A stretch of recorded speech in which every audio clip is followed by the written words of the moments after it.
नमस्कार, मैं हेमा देवरानी आप लोगों को घनानंद पढ़ा रही हूँ बेटा। पद बहुत महत्वपूर्ण है।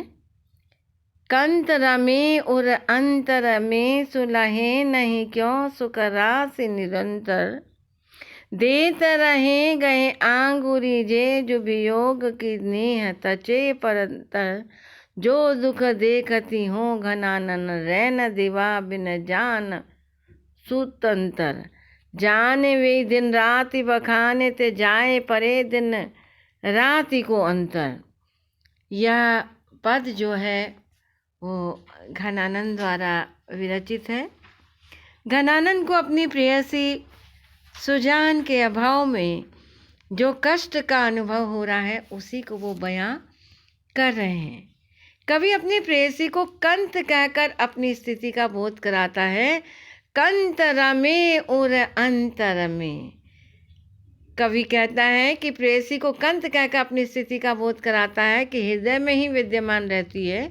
कंत रमे और अंतर में, मेरे हृदय के अंतःकरण में ही वह प्रियतमा विराजमान है। सुलहे नहीं क्यों सुख राशि निरंतर।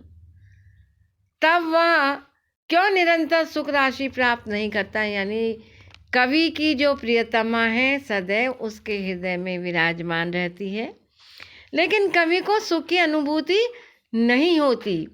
देत रहे गए आंगुरी जे जो वियोग के ते तचे परतंतर। मतलब कवि कह रहा है कि ऐसी आनंद अवस्था को देखकर घनानंद आश्चर्यचकित होकर दांतों तले उंगली चबाकर रह जाते हैं। जो परतंत्र के समान विवश होकर किसी और के वश में रहकर वियोग की आग में वो क्या करते रहते हैं, जलते रहते हैं। जो दुख देखनी हो घनानंद रैन दिना बिन जान सुकंतर। घनानंद अपनी प्रेयसी स्वच्छंद रहने वाली सुजान के बिना रात दिन दुख में काटते रहते हैं।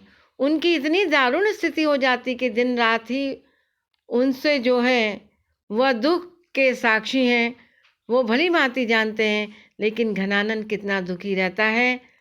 सुजान इससे जो है अज्ञान है। यदि इस वीरानुभूति जन्य वेदना को कहना भी चाहें तो दिन रात जैसा अंतर रहेगा, अर्थात अनुभूति की वास्तविकता को कह पाना घनानंद के लिए बिल्कुल भी संभव नहीं है। यदि उसकी अभिव्यक्ति भी की जाए तो अनुभूति अभिव्यक्ति में दिन रात जैसा अंतर है। जाने वे दिन राति बखाने जे जाए परे दिन राति को अंतर। जिस प्रकार से रात और दिन का अंतर होता है उसी प्रकार अनुभूति को अभिव्यक्त नहीं किया जा सकता है। यानी यहाँ पर विरही घनानंद ने अपनी वियोग दशा का वर्णन इस छंद में मुख्य विषय के रूप में उठाया है। कंत रमे और अंतर में समान ध्वनियों द्वारा सवैया छंद की प्रकृति के अनुरूप नादात्मक ध्वनात्मक सौंदर्य जो है वो निश्चित रूप से उत्पन्न हो रहा है।